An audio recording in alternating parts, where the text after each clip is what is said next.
thank you very much, take two, for inviting me here. I want to say some things that I think help inform the debate, and it's actually for you to decide the extent to which I and HSE are in denial or in crisis, or how fit we are for what purpose. And I have some information and some points of view which I think, in addition to what we've already heard, should help that process. Can I just say, and this is not meant flippantly at all, but, sorry, this, I'm going to have to deafen you while I control that, and then I will stop fiddling. It does actually make a change to be under fire from the left as opposed to the right. Tends to be rather the other way around on a somewhat daily basis. Most recently, I haven't seen today's go at health and safety, so I'm afraid I'm 24 hours out of date with yesterday's, which is from the Times. The very esteemed Lord Tebbit. Ministers could help by purging their departments not of useless staff, but of staff doing useless jobs. Lord Young of Graffham has fingered the plethora of elfin safety officials who exist only because of ambulance-chasing lawyers and human rights legislation, both matters requiring government action. Along the way, I might make points agreeing with an accurate reading of Lord Tebbit's analysis, but in this subject area in which I spend my career, accuracy rather than perception and polemics are of vital importance. Can I just clarify what I do, just so there is no doubt? Field operations inspect everything that isn't major hazards, nuclear, onshore and offshore chemical plants. So roughly 1,200 staff form the Field Operations Directorate in 33 offices all over Great Britain and inspect factories, farms, schools, hospitals, construction sites, etc., etc. And they have a Director of Field Operations who has responsibility for the 1,200 staff, and that's me. And I would like to say a word on Lord Young at this, in sort of some preamble points that I wanted to make. There's much that he is about which I think we, HSE, would actually support. But that was why I made the point about the need for accuracy rather than emotion, should we say, in the subject area. Yes, there is dross and redundancy in health and safety, highly risk-averse, nitpicking risk assessments of very low-risk activities leading to pointless paperwork. Examples do exist. So if we only get rid of that, fair enough, good thing, power to Lord Young's elbows, say I. But as I'll come back to, there still is a lot of the other sort of health and safety, which needs to have its place in a considered debate, and that's a role for HSE to play along with people like yourselves. It is necessary that I say, as part of your assessment of the degree of denial that you're being confronted with this morning, it is the role of a government agency to pursue and implement the policies of an elected government. Otherwise, democracy would kind of fall over sideways, I think.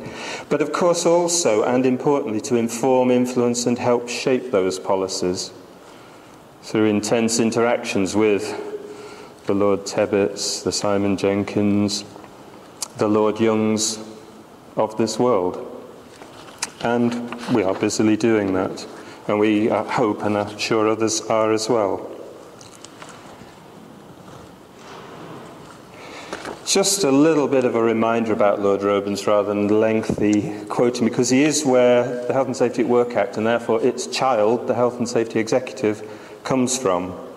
He's making the point in the first extract there that the primary responsibility belongs with the creators of the risk.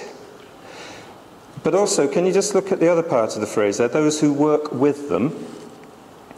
So whether rightly or wrongly, but a long time ago in 1972, he did, through his analysis, propose a tripart collaborative approach but with responsibility resting in the creators of the risk, not in the regulators, which makes logical his second point about influencing attitudes and creating a framework for health and safety.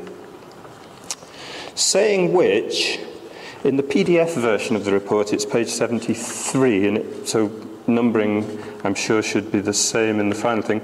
There's a paragraph I very much agree with in the report being launched today, that advice, education, encouragement, bargaining, negotiation and compromise as means to secure compliance, all necessary elements of an effective enforcement regime, only function effectively alongside formal enforcement capacity. That is, the constituent elements of this suite, that they are therefore mutually supportive. You need a multi-stranded approach, and I will give some further figures to illustrate why I think that's the only practical thing. It's not a point of ideology or dogma, it's a point of realism.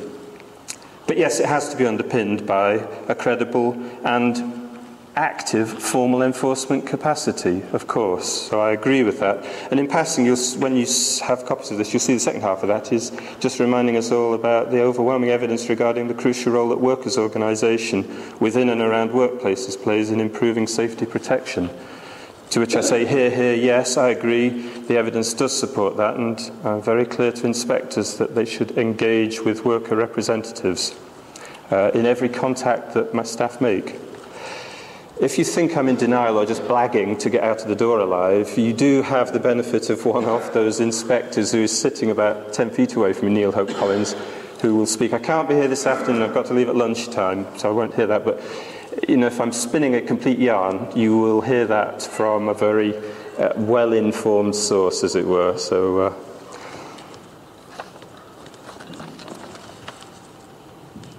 and he also said something which challenges us a little bit further. Too many regulations, too many regulators promote apathy, are actually an obstacle to improved standards. That was the philosophy that we have applied, with arguably some considerable measure of domestic and international success for the years since the Health and Safety at Work Act was passed. And it might explain why HSE don't argue for an ever-increasing army of inspectors. The silence that has been criticised from some of my more senior colleagues a few minutes ago.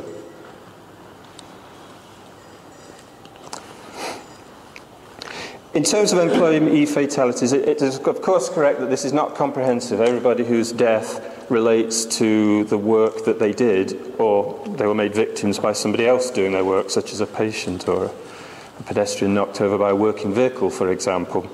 But there is the benefit of some consistency of counting in this, and it shows the steadily improving performance in employee fatalities over a long period. So consistent, albeit not comprehensive. Therefore, one can draw conclusions from this. That isn't due to the loss of primary heavy industry. That's a partial explanation. Another part is improved technology. And a very important third part is that collectively we do health and safety better now than we did then. And that's worth acknowledging. But a fourth charge you might make against me, remember, denial, crisis or fit for purpose, might be complacency. I'm going to park that. I'll allow you to have that word hovering, because I'm not saying that the little tiny bar at the right-hand end of the bar chart, which is the now figure, is a good figure. But I come back to defend myself against my own accusation of complacency in about 5 minutes' time with another overhead. But the trend's good, and the people who have contributed positively to that deserve some credit for that. Credible international comparisons do suggest a very strong performance in Great Britain, to which we add that the business case for health and safety suggests that's actually good for GB PLC. It's not an on-cost on industry making us competitive, quite the opposite. That's always remained our point of view. Some more recent trends, so bringing the time telescope into a decade. And we've seen the number of... turn my page too quickly. We've seen the number of employees increase by 10%, number of workplaces by 19%. A lot of the workplace growth in small and medium enterprises, replacing large, stable ones which perhaps had good forms of worker representation and so on, that has been a significant trend. We've all seen that or participated in it. It's been noticeable through my own career, which started as an inspector in Glasgow. Many of those businesses fail within 3 years. Their structure challenges the very concept of worker engagement in very small firms. So we have to have alternative stratagems to inspection. A point I'll emphasise with some more figures in a moment. So over the last decade, the figures are less bad than they were. I think that would be my claim, attached to 4 bullet points lower down on that. We are managing to achieve reductions in fatal major injuries and minor injuries and in the prevalence of reported ill health at work. And yes, there is the problem of incomplete data, underreporting, or of categories of work-related affliction which are not counted for statistical purposes. That's a fair analysis, and these are not therefore completely comprehensive data, but they're done on a consistent time series, leading one to infer that underneath it there has been the drive towards higher standards has offset the drive towards lower standards. Let me posit the point no more strongly than that. So I've 100 years in one slide, 10 years in the last slide, and today in this slide, sorry to bombard with too many figures, but I've kept out of excess detail in this because there are some points to make. This is a reality check. If your analysis concludes that high or higher levels of traditional inspection, conventional investigation, and formal enforcement are crucial to raising standards, then one faces a significant challenge, rather demonstrated by these figures. We have 26 million workers, 2.25 million workplaces, 130-some thousand RIDDORs. I mean, these figures are not all absolutely of the moment, but they're pretty much right. They're right enough, certainly for me to, with confidence, offer you some more analysis.